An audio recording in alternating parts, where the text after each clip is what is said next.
Donc, on a le principe, la loi de Newton sur la quantité de mouvement. Donc, avant arrimage. Arrimage, il y a le vaisseau qui est la station dialogue. C'est comme un choc. Il y a une balle, un mur, par exemple. On a P, la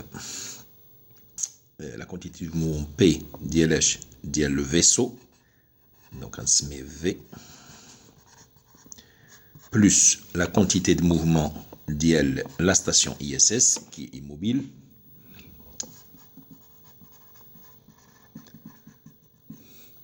est égale à la quantité de mouvement, quantité de mouvement avant, quantité de mouvement après. C'est la quantité de mouvement après. Il y a le vaisseau plus carburant quand même. Vaisseau plus carburant. Donc après, on a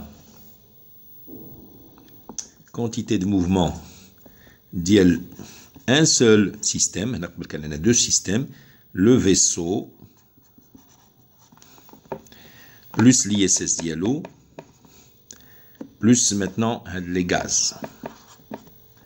D'accord? Les gaz qui ou avec le carburant qui a été transformé en gaz. Donc par conséquent, la masse n'est plus constante. Hein, et donc la masse d'ILO, elle bouge.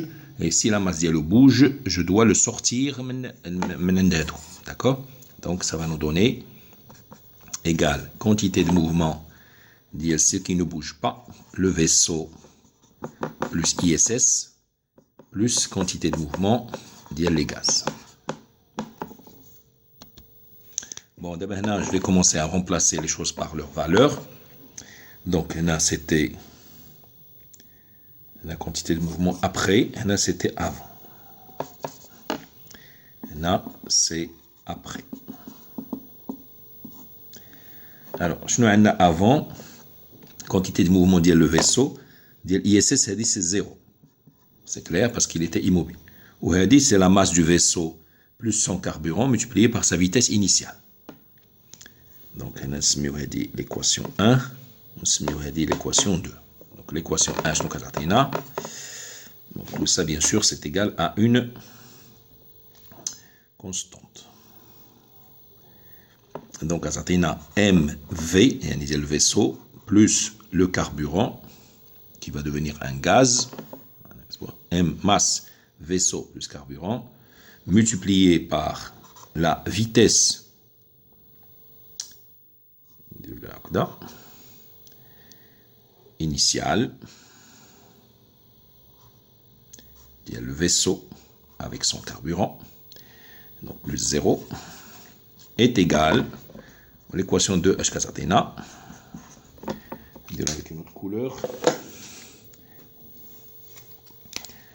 Donc, la masse d'IL le vaisseau Al-Marra plus ISS multiplié par la vitesse. Il y a la vitesse d'IL après. Il y a la vitesse qu'on قلبوا عليها. هذه هي خصنا نعرفوا شنو هي. Plus le gaz, la quantité de mouvement d'IL le gaz. Hein. Il y a la masse d'IL le gaz fois la vitesse d'IL le gaz.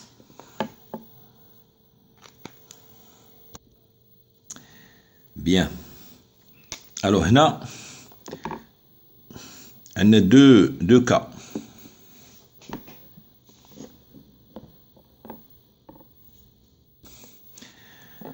Bien, donc on a l'équation M dit vaisseau plus carburant multiplié par la vitesse du vaisseau plus le carburant plus 0 est égal à après. Donc ça c'était avant l'arrimage, ça c'est après l'arrimage.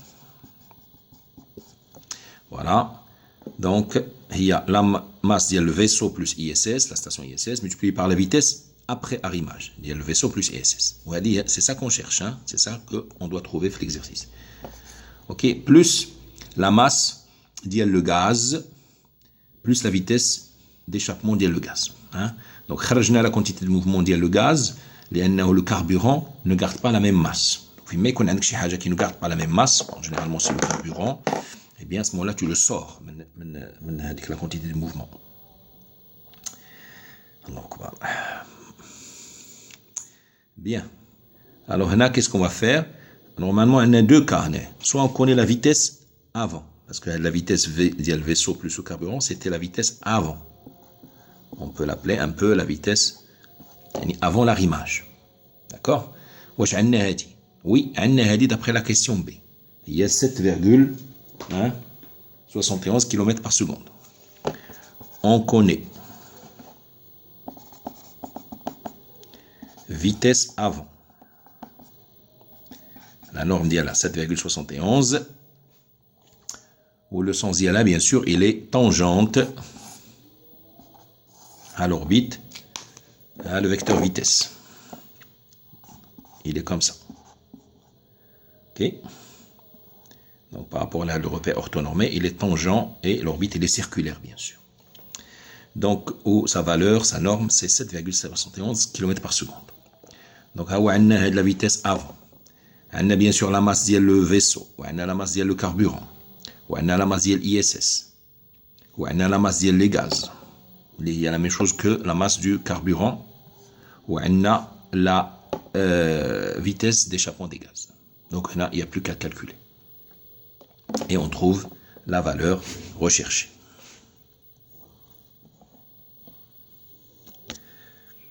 D'accord. Donc, fait le hala, le fait qu'on a la vitesse avant l'arrimage ou avant le choc. ولكن ما كانش عندنا وما كنعرفوهاش كاينه aussi une méthode pour le traiter. أنه غنقولوا هذه المرة la quantité de mouvement lorsqu'un système est immobile par rapport à un référentiel donné, parce que le système il est immobile par rapport à lui-même comme tu as dit, c'est-à-dire par rapport à un repère qui est lié à lui-même. D'accord? Donc on appelle généralement le repère de Freinet.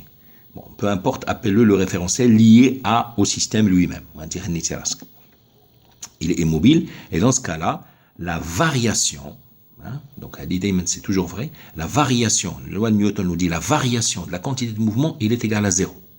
La variation, delta, le différentiel, il est nul. Alors là, je vais تصلح لنا هذه à ce moment-là, ما بقيناش غنحتاجوا avec la vitesse d'avant. D'accord? Donc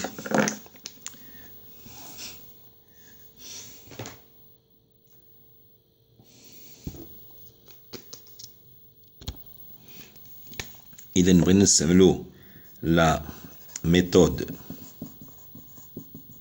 de variation de la quantité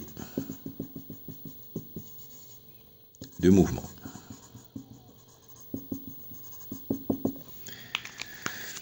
Donc avec la méthode,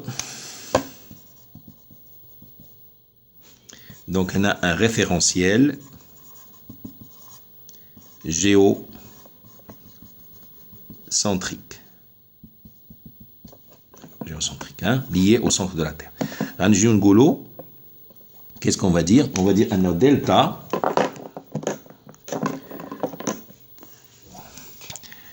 la variation de la quantité de mouvement, delta de la quantité de mouvement d'IL, le vaisseau plus ISS.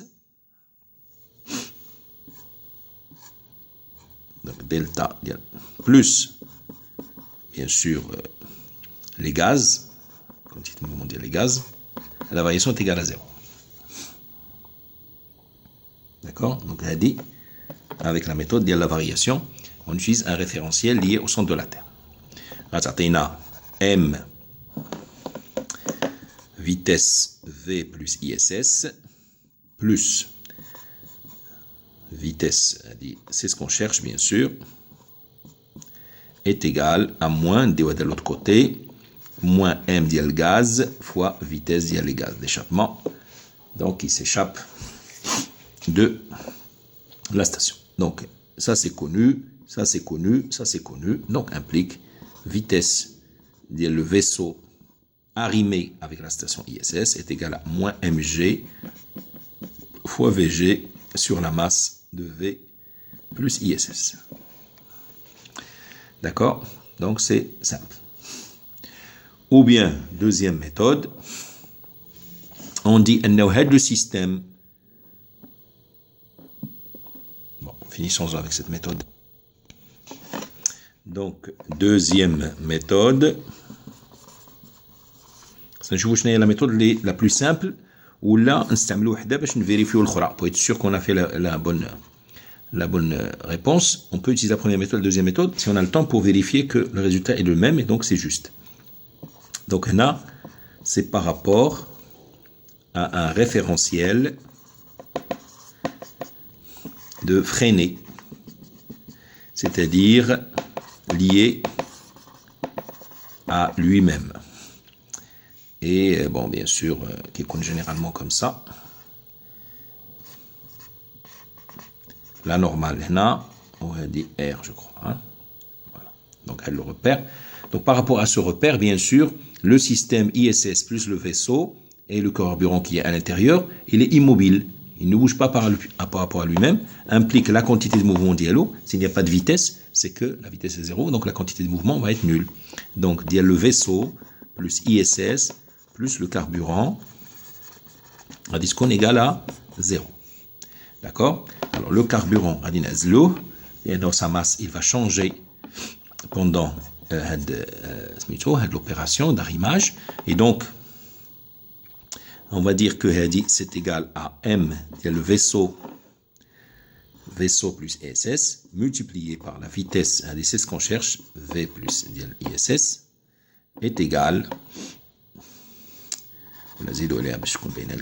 plus la vitesse des gaz, la masse des gaz fois la vitesse des gaz est égale à 0. Voilà. Et après, ça revient à la même chose que tout à l'heure. Vitesse du vaisseau Soyouz plus ISS est égale à moins mg. Qu'est-ce qu'on fait le sens contraire, hein? Mg du gaz, donc cherche qui est le signe moins, divisé par la masse du vaisseau plus ISS. J'espère que c'est clair.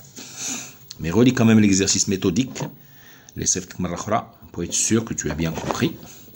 Et voilà. Donc, il y a une façon de faire qui est plus simple parce que tu n'as même pas besoin de connaître la vitesse initiale le vaisseau avant l'arrimage. Ben, sinon, s'il est donné, ben, tu peux t'en servir facilement. Quantité de mouvement avant est égale à quantité de mouvement après et le tour est joué. Voilà. Et Allah